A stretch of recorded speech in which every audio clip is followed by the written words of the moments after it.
Hi everyone, we are here with Zhou from ByBit. He's a CEO, so nice to meet you. Thanks for coming and thanks for spending some time with us today to answer the main topics and questions. Thank you for inviting me on the show. Glad to be here. Yeah, we are also with Lucas. So we will together ask some questions about the current situation on the market, about the FTX crash, about the security of funds on ByBit. So yeah, maybe the first question I would like to ask you, maybe the broad question about the recent market crash, the FTX situation.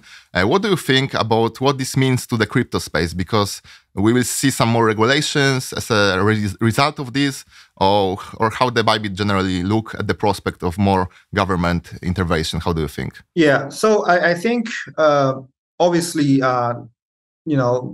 FTX being one of the largest player in the industry, exploded so fast, and they were extremely involved with regulators, especially the US regulators.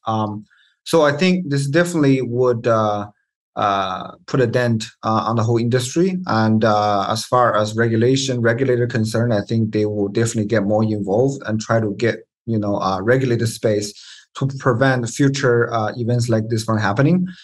From an overall industry's perspective, I think people will lose, in the short run, will lose confidence in especially centralized players such as exchanges, lending and borrowing services. But in the middle to long run, I think I'm still very bullish. I think Bitcoin and blockchain as an immutable protocol will still be here, and we will move on from this bad incident. Okay, thank you. And the next question is going to be a little bit obvious in my opinion, but still I think that we need to ask it. For now, seeing as the entire crypto community is now worried about situations such as one with the FTX repeating, what are your plans to for addressing those fears? Are we going to see such a things like proof of reserves, for example?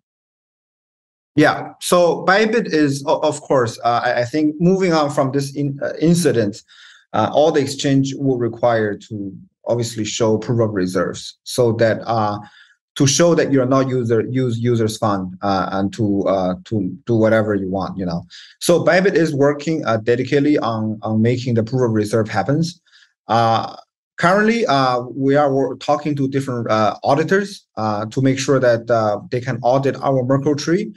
With the Merkle tree solution, we will take a snapshot of all the users on ByBit and their balances, and to capture during that specific moment and have that audited, and then show the wallets to the auditors so that they can cross-check and make sure that the users' funds are stored safely in the wallet.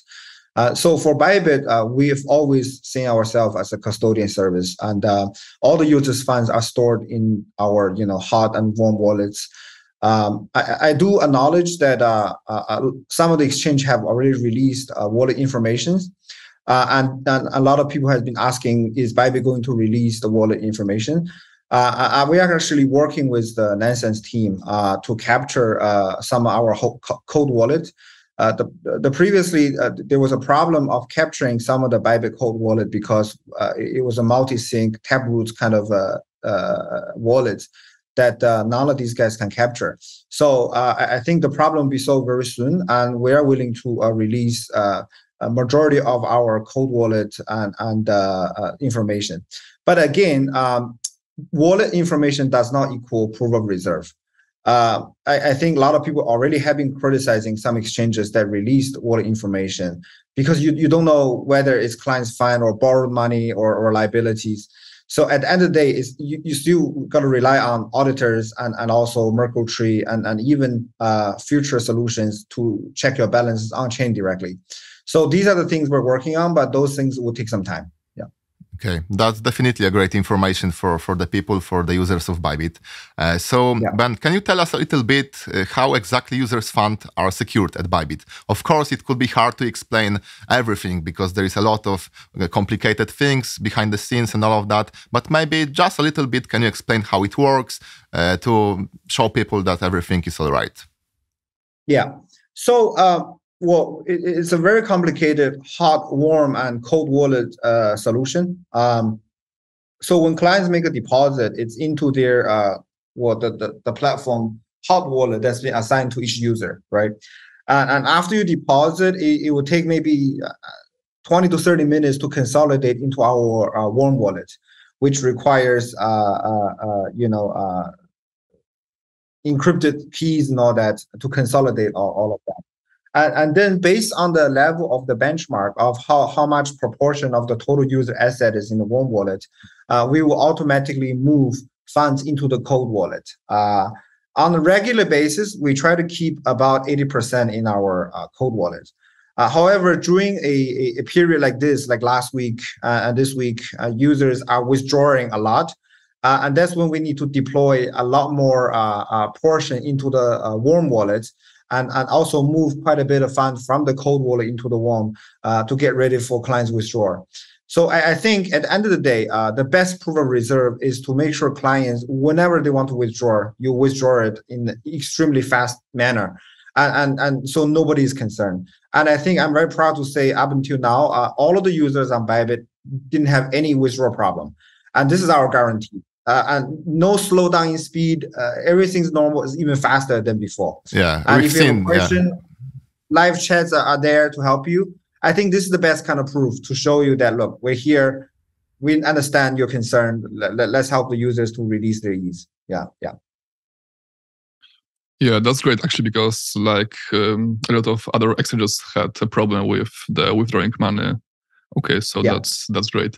Okay, so now maybe I will ask a question about the BitDAO token, because I think it's also like important.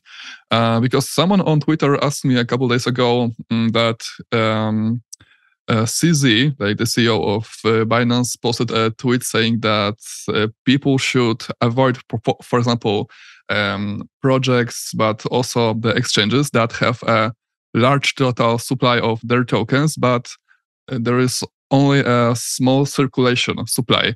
And isn't it similar to like ByBit and their BitDAO token?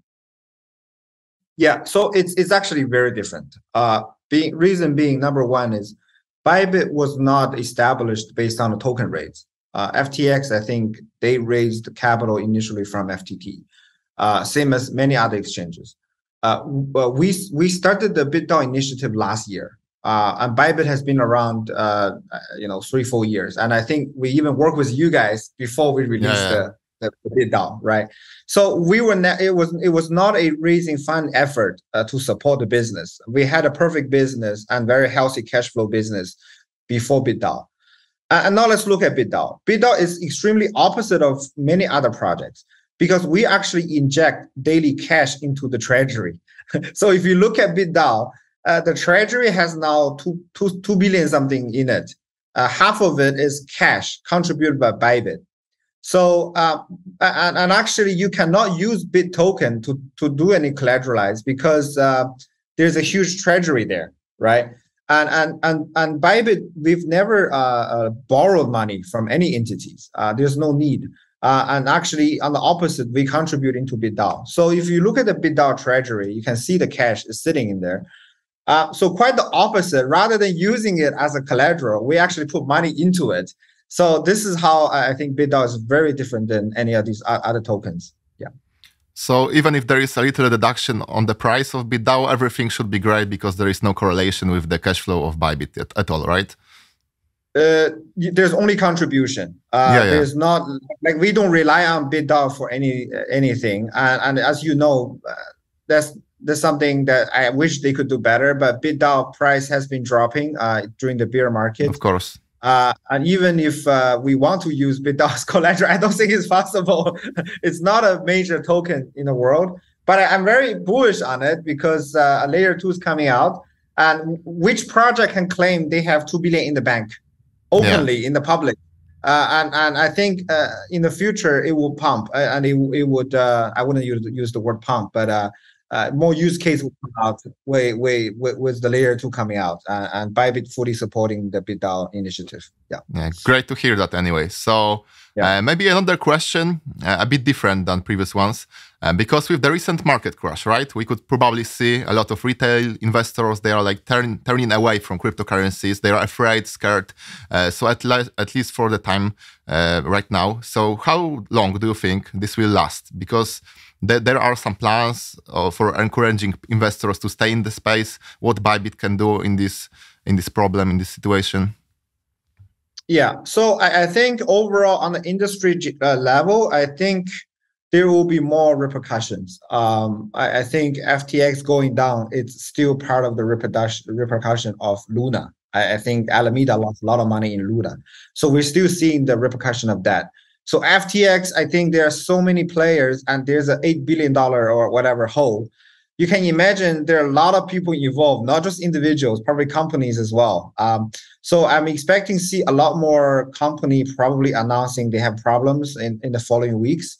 But I think crypto, everything moves extremely fast, right? I mean, FTX went down, in 3 days. So I think the repercussion will happen probably a month or so. Things will quiet down. And then we'll move on from it again, slowly and gradually, right? From exchange perspective, I think we just need to be more demonstrating, more transparent, and also work with all the other players in the industry. I think at this point it is to prove as an industry to ordinary people and regulators that we can be self-regulated, and not all players are bad in the industry. So I think we just got to work together and kind of create that positive image again. Yeah. Okay, that's I think important. FTX, what are your thoughts about it? Like, what went wrong in your opinion, like in general? And do you think that the catastrophe of that could have been avoided in some way, or it had to happen at some way because they do things which they did? Yeah. Well, so first, I think it cannot be avoided, right? I don't think it was anyone's trying to poke their things, and then at some point they're gonna get exposed, because if they had 12 billion user fund and they used 8 billion, that's insane. So sooner or later they will be exposed. Just a chain of event happened and they got exposed very quickly. For us as exchange, we have our numbers. We run the same business, and during the bear market, we were always talking internally, like, where does FTX get all this money? Investing in these things, crazy, all these projects. Seems like they just had endless amounts of money to invest. The only rationale we could explain and to comfort ourselves was that they had Alameda, and Alameda must be so good at trading and was making a killing. So this is something that we don't have in ByBit. So and that's kind of the rationale we had. But when the news came out, I think it caught everyone by surprise.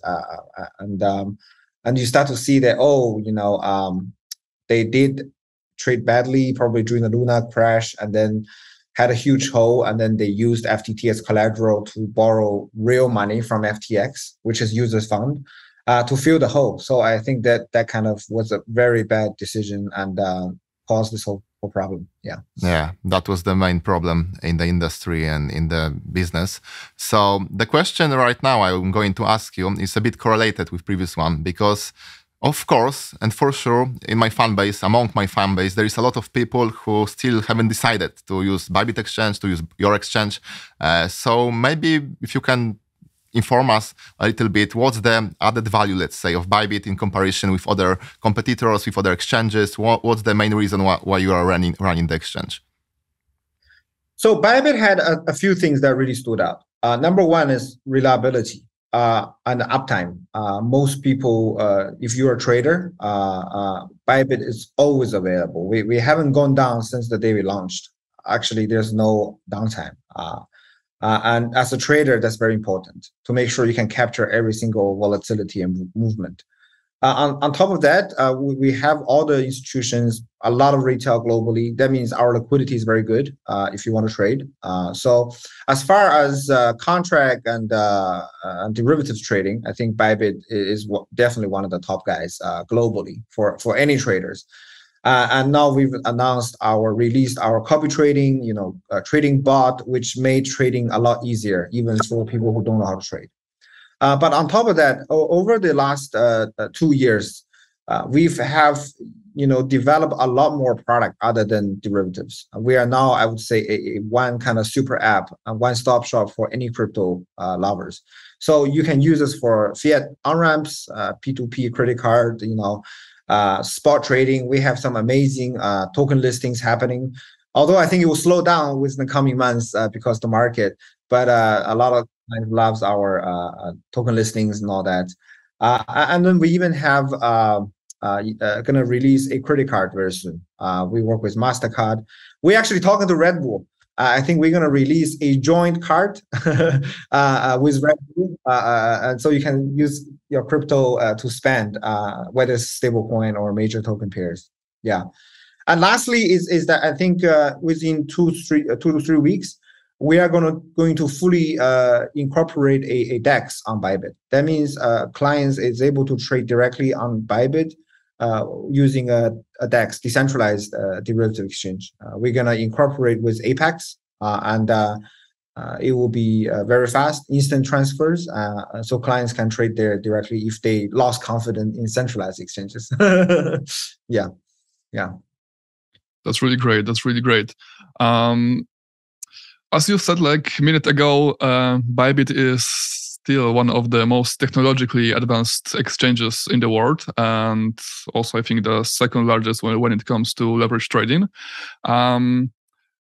Maybe you answer a little bit on that question, but still I will ask that what are the ByBit plans for continuing growth and eventually becoming an even better and more reputable platform? Yeah, so I think our job is to be the gateway to Web3.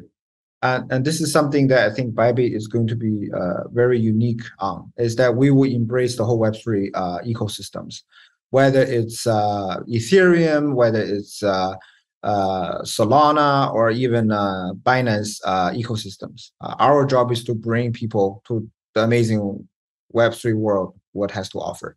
And this is why I think continue forward, we are going to build a lot of manpower and product onto that to onboard users directly to DeFi, NFT, or anything that's to do with decentralization. So incorporating us into a DEX is the first step, and user can directly trade on a DEX in a centralized exchange, meaning that you can get that ease of usability, user experience, as well customer support. If you don't understand how to use it, we'll give you all that. Because I think for Web3 or DeFi or any of these things, it's still very difficult for any fresh new users of crypto. It's too hard to understand. Like MetaMask, all these things is so difficult to see, to remember. So we're going to lower all that crazy barrier of entries and make it super easy, just like register account on ByBit. And we take care of all of it. And also, if you want to, let's say, purchase certain things on Solana with Ethereum, you know how many steps you have to click on your ledger or whatever to do all that? We're going to remove all that and make it so easy, so you feel kind of still a centralized experience, but you are actually on a decentralized platform. So that's something we're going to we will offer, and we believe that clients will come to Web3 not just because it's Web3. It's because all these amazing ways to opportunity to make money, to explore, and we just want to make things easier for them. Yeah. So you will able be to use decentralized exchange inside of the centralized one, or I'm getting it wrong? Yeah. So we actually recently announced a Web3 wallet, and this wallet is a hybrid between centralized and decentralized wallet. It looks and feels like a MetaMask, but all clients, all it takes is register a ByBit account with their email or phone number, right? The seed is centralized custodian with the ByBit custodian service, right? That means we can do a lot of automations for clients, even automated stop loss, automated take profit on DeFi minings. And also you can imagine one of the client's biggest worry is that rug pull on a kind of liquidity mining, right? We can set automated triggers if LTV has been dropped dramatically within an hour, auto fund pullout. things like that, to ease of use for users. And of course, like let's say you go DeFi now, you have to put the liquidity in, get the liquidity token, store it. It's so complicated. We will make one button click for users to get the yield using the Web3, our Web3 interface and our Web3 wallet.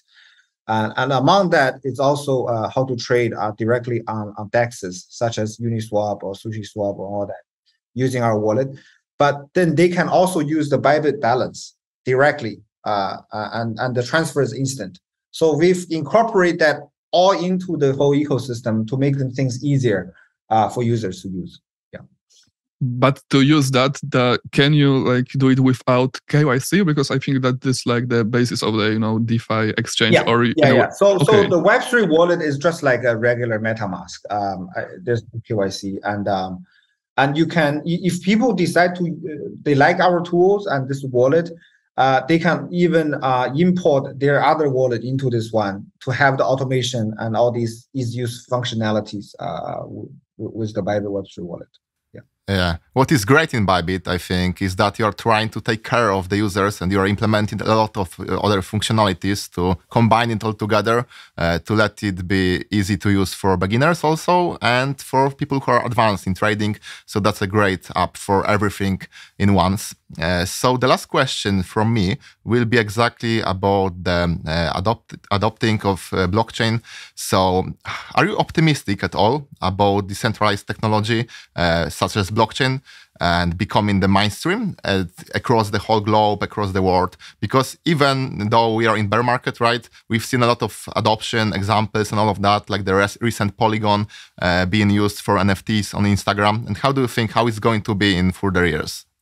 Yeah, I think in the future, there's going to be a multi-chain kind of industry. There's not one chain that's the biggest. I think they're going to be a multi, and then it's all kind of intermingled through EVM or bridges and all that, right? And the job for a centralized exchange like ours is no longer custodian or whatever. It's just gateway. Your job is a simple gateway because we are good at making things easier for users and connecting all the chains together. So for you, you can kind of intercross between these different universe or chains freely, right? So I think that's why we are focusing on that. And I think with this vision, we have to embrace every single ecosystem. And this is, again, ByBit, we don't want to create our ecosystem because I believe Web3 is going to be so much more than one. So we're going to embrace whoever, and whether it's, like I said, even Binance chain, we don't, whatever, whatever clients wants to go, we'll let them go. Yeah, to make it easier. Perfect. Okay, so now when Mark asked the last question, I think I will also ask the last question, and it will be like the broad one. And do you have any predictions about the economy going forward? Like, when do you think we'll see an improvement in metrics such as inflation? And do you think when do you think the next bull market will start? Like, do you think it will happen around the time of the next Bitcoin halving as it was always, or now it can be different? Yeah, I think not necessarily the halving because it's quite far away. I think we are kind of hitting the bottom with FTX kind of blow up. I don't think we could get anything worse than that. I think all of what's about to happen is repercussion of FTX, which kind of the market will neutralize, and maybe the price will dip lower gradually to a point that it's getting a lot quieter than now, and then that's when we start to rebound. I think with any rebounds, there was always a new technology or new thing that came out. I think with the last bull run it was kind of the DeFi mining, different liquidity pools and all these things, right? And Uniswap, Sushi, and all that came out. So maybe with this new one, something will come out, and then that's how it will bring people in again. And we just want to make sure that when that happens, we provide that product and that gateway for people, so people don't have to scratch their heads and figure out how to use MetaMask and things like that. Yeah. So Ben, there is something you would like to ask on the end of our conversation. Maybe I forgot to ask something. Maybe you would like to spread the word. I don't know. I think probably was something I want to ask. Feedbacks on ByBit, feedbacks on the users interface. You know, I understand a lot of the communities are ByBit users. I want to assure that we will be here for a long time. You know, we've always acted very prudent, but you know, we've always welcome feedbacks. So if you do have some good feedbacks, leave in the comment below, and we will have our customer support agent to check. Yeah, and get back to you guys. Yeah. So thank you very much for having a conversation with us today, and we wish you good luck and confident with all the steps you are taking, because you are doing great, and people in Poland loves ByBit. But of course, they needed some proof that everything is fine, and we see now it's great. So thanks. Okay. And yeah, see you once again later. Yeah, thank you. Yeah, thank you, Ben.